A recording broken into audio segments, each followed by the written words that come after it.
Bonjour à tous, comme chaque vendredi, posons-nous une question. Arsenal peut-il viser l'Europe cette année malgré leur mauvais début de saison? Tout d'abord, pourquoi se poser une telle question?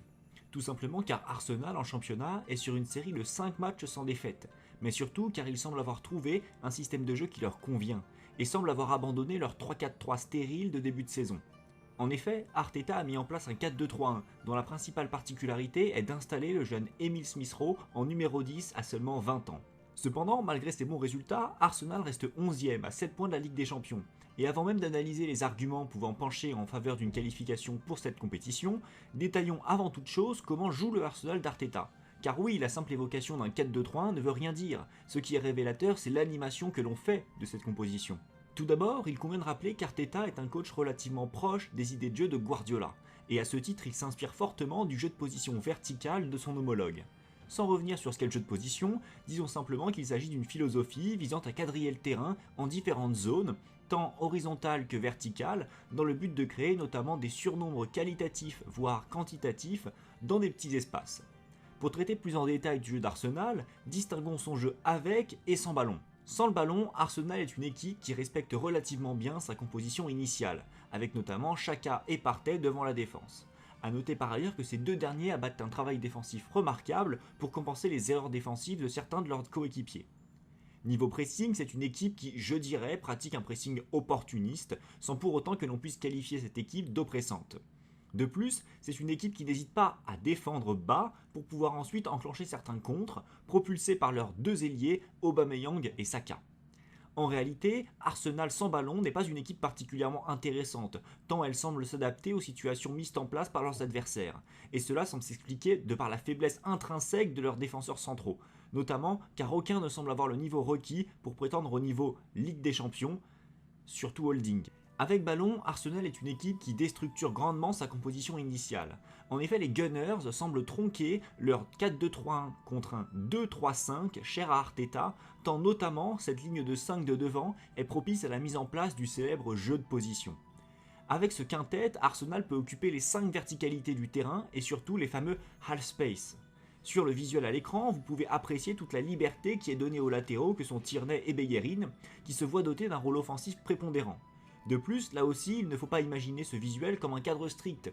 Arteta est un coach qui donne beaucoup de liberté à ses hommes, et évidemment les permutations, les décrochages sont légion. Mais tout cela s'effectue dans un cadre bien précis. Après avoir étudié succinctement les idées de jeu d'Arteta, intéressons-nous maintenant aux éléments qui pourraient laisser penser que la bonne forme actuelle de cette équipe puisse se prolonger et leur permettre d'atteindre les places européennes en fin de saison. Tout d'abord, Lacazette semble avoir pris une nouvelle dimension suite à une utilisation plus juste de ses qualités intrinsèques. En effet, Lacazette est aujourd'hui utilisé non plus comme un simple renard des surfaces, mais presque comme un attaquant en pivot servant d'appui pour Aubameyang et Saka pour que ces derniers puissent se lancer et utiliser leur impressionnante vitesse de pointe. Évidemment, ce rôle, il l'a toujours eu en toile de fond, mais aujourd'hui cette facette de son jeu semble être de plus en plus assumée, et cela paye car sur les 6 derniers matchs, il fut l'auteur de 4 buts et une passe décisive. Toutefois, Lacazette se doit d'influencer encore plus le jeu de son équipe, car avec seulement 20 ballons touchés contre Crystal Palace, son apport, bien qu'intéressant, ne peut être que relativisé. Ensuite, si l'on veut parler du renouveau d'Arsenal, cela ne peut être efficacement fait qu'en parlant d'Emile Smith-Rowe. En effet, sur les 5 derniers matchs, il fut l'auteur de 3 passes décisives. Mais au-delà des statistiques, ce qui choque avec lui, c'est sa vision du football, ses qualités athlétiques, et surtout sa propreté balle au pied. Disons que l'action classique de Emile Smith-Rowe, c'est une course sur le côté droit dans l'espace pour se faire servir, une réception de balle par un contrôle orienté bien senti, puis une passe millimétrée dans la course d'un de ses coéquipiers. Finalement, il est un joueur qui en l'absence d'Ozil apporte quelque chose qu'Arsenal n'avait pas avant lui, une capacité à distiller de bons ballons dans les petits espaces. Toutefois, Smith-Rowe reste jeune et n'imaginez pas qu'il soit déjà au niveau d'un Fernandes à United ou même d'un Maddison à Leicester, mais son potentiel semble malgré tout se rapprocher du niveau de ces derniers. Ensuite, j'ai envie de croire en Arsenal car Kieran Tierney et Thomas Partey sont deux individualités de haut niveau qui peuvent tirer cette équipe vers le haut. Pour le premier, il est devenu indispensable au jeu d'Arsenal, qui sans lui ne peut étirer efficacement le jeu vers la gauche tant Aubameyang n'en est pas capable du fait de son appétence pour le but. Pour le second, je me contenterai simplement de dire que dans son style, il est peut-être l'un des meilleurs de la planète à son poste, et je finirai par dire que sa qualité de passe et sa technique sont grandement sous-estimées. Pour finir, depuis l'instauration de ce 4-2-3-1, Arsenal a retrouvé du liant entre son attaque et son milieu de terrain qui faisait défaut dans son précédent 3-4-3. Et cela s'en ressent de par la capacité des Gunners à se projeter en contre. En effet, depuis ce changement, Arsenal est létal en transition, avec comme preuve leur victoire 3-0 contre Newcastle, avec 3 buts sur cet exercice. La mobilité et l'intelligence de Lacazette et Smith Rowe, combinées à la vitesse de Saka et Aubameyang, est très dure à enrayer. Malgré tout, Arsenal reste fortement handicapé par 2 constats majeurs. Tout d'abord, Arsenal est une équipe qui a beaucoup de mal à attaquer une défense placée. Car la vitesse de leurs ailiers est certes intéressante en transition, mais sur attaque placée, Saka et Aubameyang restent limités techniquement pour éliminer un adversaire et créer un décalage. Seul Smith Rowe semble en capacité de distiller de bons ballons, mais l'absence de dribbleur efficace se fait ressentir dans cette équipe. Personne ne semble doté du coup de rein nécessaire pour percer une défense et créer un décalage. De plus, leur attaque placée se trouve limitée de par la mauvaise forme d'Aubameyang. En effet, on le sait en difficulté mentalement, tant sur le terrain qu'en dehors, et cela est fortement préjudiciable pour les Gunners.